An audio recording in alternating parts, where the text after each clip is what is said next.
Looks like we might have a little afternoon thunderstorm rolling in.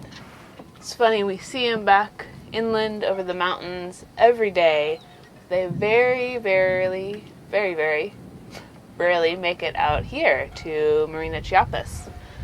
Looks like we might get one, which is awesome because it cools it down so much. Well, I've been here hanging out on the boat by myself while Ty's been up checking out this new boat, getting all that stuff organized. Mostly I've been working on videos, a few random projects around the boat here that I need to get to. Yesterday I took a break though and went off with the only 2 other people who are here. This whole marina is like completely empty. About a dozen boats, no one on any of them. There's a boatyard as well. There's 2 people working on boats there. There is Justine and Robinson, which you might know from Sailorama. They actually have sold their boat, fixing it up because they're getting a bigger boat, which is pretty cool. And then there's a nice couple from New Zealand that's in a steel boat, and it's actually the same boat that White Spot Pirates has. So if you know her blog, it's the same boat, a little bit bigger. They've been working on that there.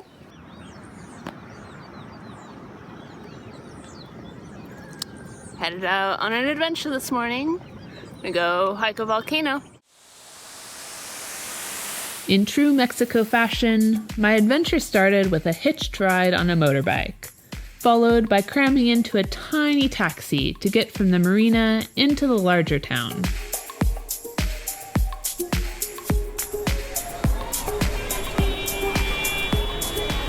Once in Tapachula with the 2 other ladies from the boatyard, we walked through the streets, which were busy with locals setting up their daily market stands.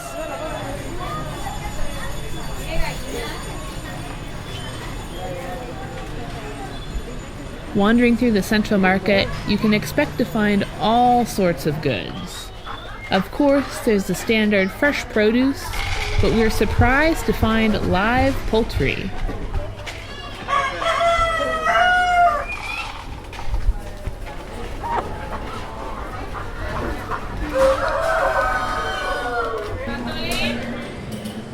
And like any Mexican market, a huge butcher or carniceria area with a large selection of meats.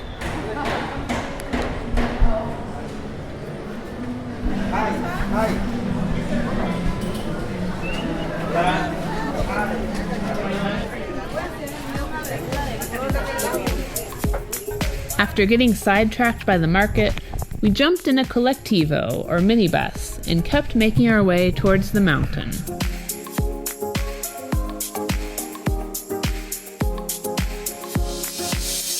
This required one more transfer in a little town called Cacahuatan, and then winding up tiny, beautiful jungle roads.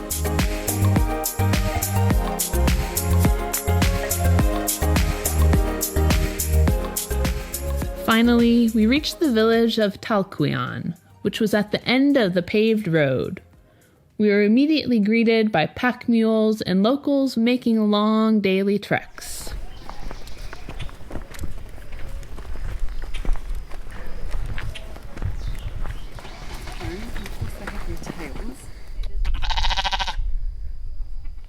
Walking up the mountain here, we found some sheep. This is, I think it's called Volcano. Take a break from the boatyard, get out of the heat, and come up a mountain. Here with Justine, you might recognize her from Sailorama. And we have Penny back here, our fearless leader, taking us up the mountain. Small. The small birds? Yeah, I can see the little...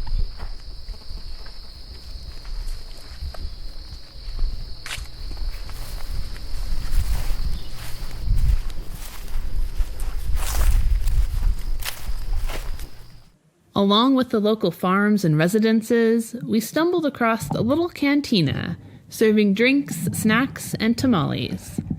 It was the perfect place to take a little rest while we enjoyed the local company.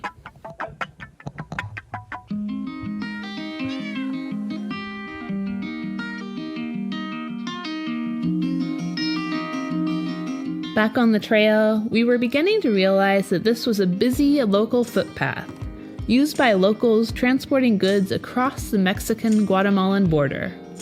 It was incredible to realize that this strenuous trek was a regular daily activity for many people here.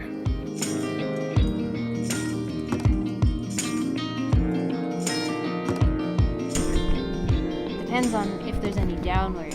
With the trail getting steeper and afternoon thunderstorms looming, we decided to turn around and head back down before reaching the Guatemalan border. No, I think we should go back. It It's would be so slippery.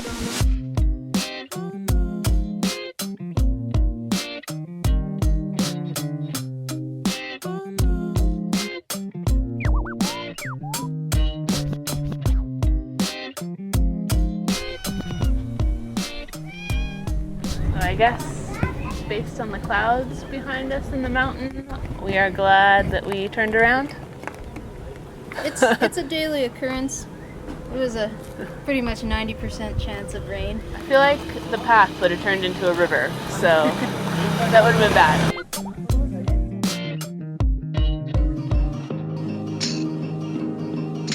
Back in the Colectivo, we were happy to be greeted by a traveling ice cream man, serving up mini scoops for just 5 pesos, or about 25 cents. Meanwhile, you might be wondering where Ty went after looking at our possible new boat. Surprise, surprise, I'm up here in Nevada. I'm filling up in gallons.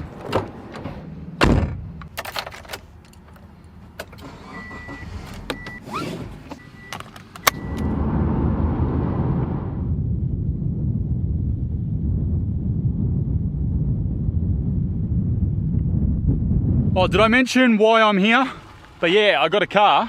I'm in Nevada, Hillary's in Mexico. This is an industrial area. A lot of big companies come out here. They get incentives from the state and so on. You also got all these wild horses running around. So Mustangs, like real life. I never even knew those were real things, but hey, they just run around and do their own thing, have babies and eat the grass. So pretty sweet. I got 20 hours drive ahead of me. I'm driving down to Guaymas. I'm gonna catch a plane from that area at least over to La Paz, where I'm going to meet up with Hillary. So here's what I got. It's a used 2006 Subaru Forester. I got it pretty cheap, about $3,000 here in Reno. I'm hoping we'll be able to get some good miles on it because we've got to do a real long drive later on from Guaymas down to where Varuna is in Chiapas. That's about 33 hours non-stop. And that'll be a double round trip there too as well. So over 60 hours to do that bloody drive. Now I've got 20 hours ahead of me to get down to Guaymas. I'll do a few stops along the way. And hopefully we're going to update you on what's going on with the boat. Oh, so I forgot to update you on the boat status. What are we doing, right? So, okay, so we had a couple of different offers in. There was a couple of things we wanted to work on with the current owners.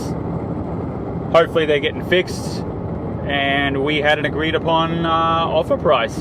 We got it for what we think's a really good price. We know there's going to be a lot of work, or at least work involved. And it's going to suck probably. It's going to be hot. But the idea is that we'll come out the other end happy, and we're going to go pick it up. I'm meeting Hillary in La Paz. We're going to pick the boat up, hopefully do a couple little things on it, make sure everything got sorted that we wanted to get sorted, and get it up to Guaymas so we can work in the blazing bloody heat, where it said yesterday that it was a feels like temperature of 48 degrees Celsius or 120 Fahrenheit. That is going to be bloody hell to work in, but it won't be humid and hot all through the night like it is in Chiapas.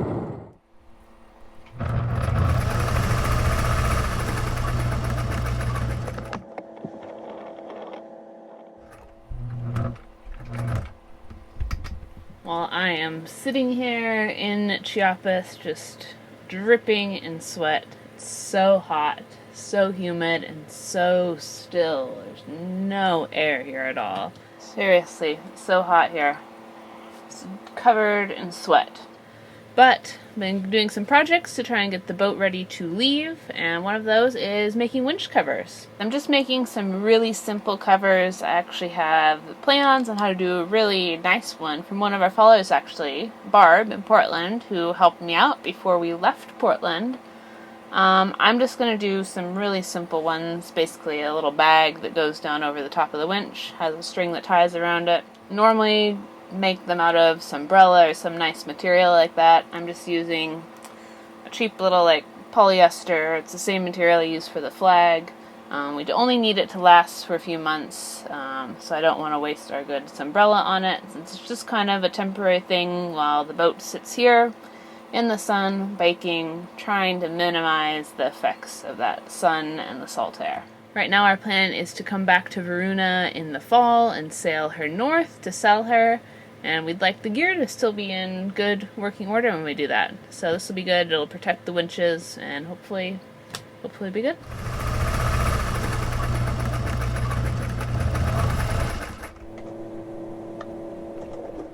Okay, I have my little bag sewed up, bag number 1. Bag number 2, just a circle and then fabric sewed around there. Let's go see, make sure they fit on there. I think they should.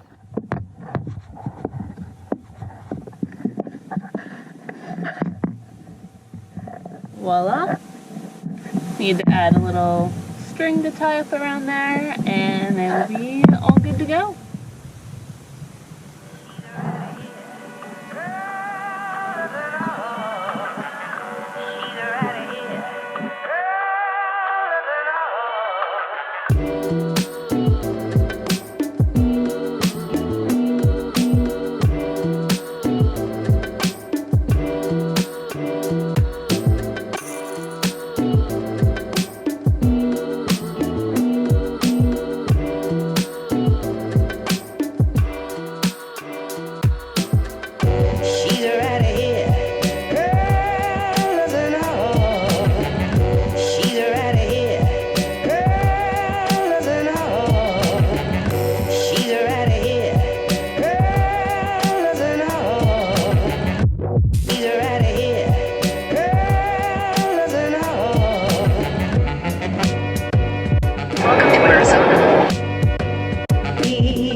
Well, it's time for me to get back to Mexico, but I should get some petrol first.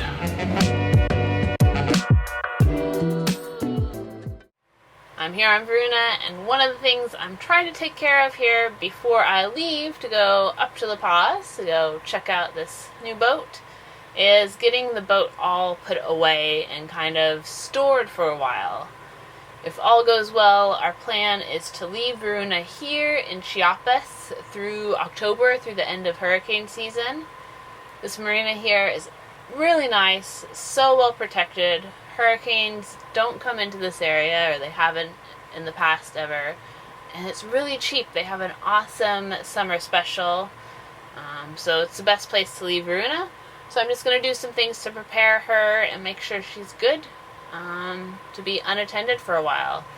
Most of it's taking things down, covering things that are going to be baking by the sun, and making sure everything's cleaned up inside, all the fresh food's gone, stuff's cleaned, closed, all put away and ready to sit for a while. Back behind me here, got a bunch of diesel and jerry cans.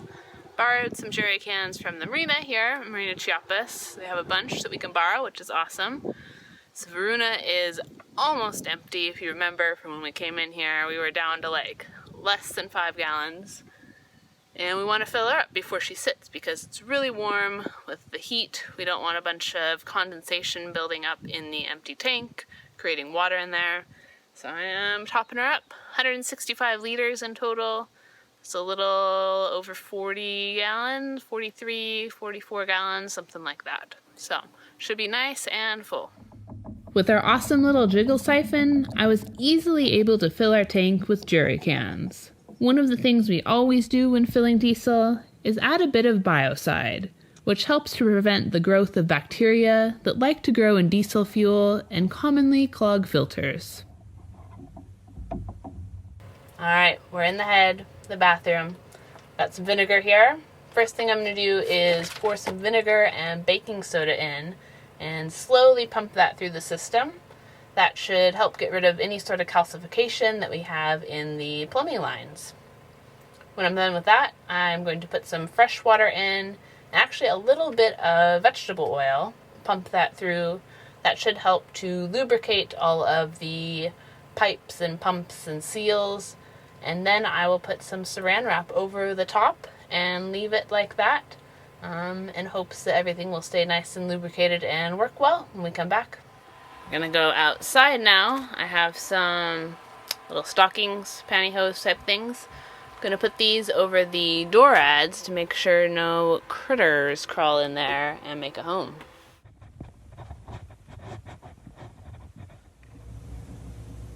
Inside our door ads here, there actually already is a little screen down in there, but we want to make sure no birds or anything build a nest in here. Seen a lot of wasps around also looking for places to build nests, and we certainly don't want any wasp nests on the boat, so we will cover them up.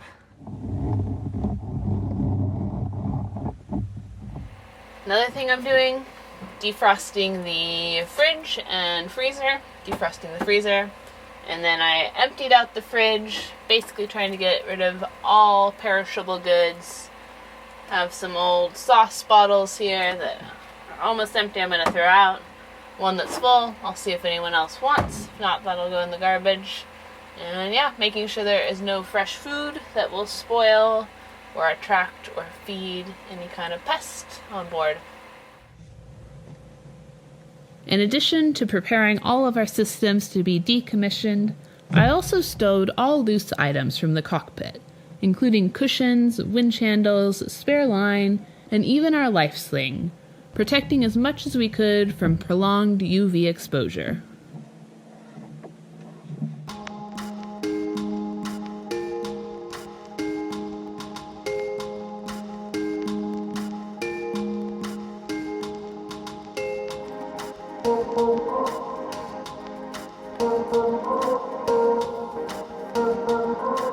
We were feeling very confident in leaving Varuna, our full-time floating sailing home here in Marina, Chiapas. Our decision to sail all the way back to this spot from the Costa Rican border, although a long journey, was worthwhile to us. The marina here was very protected and secure, out of the eastern Pacific hurricane zone, and surprisingly, very affordable. This is a newer, privately owned marina, and they currently offer a summer special of just $200 per month, regardless of boat size, which is better than any other marina or even dry storage we have ever found.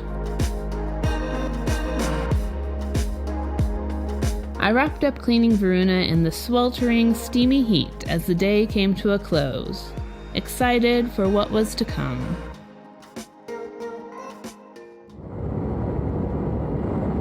I feel like I'm going slow, but I think it's just because I'm up in the hill. It feels very slow. There's nothing out here. It's going to be a long drive.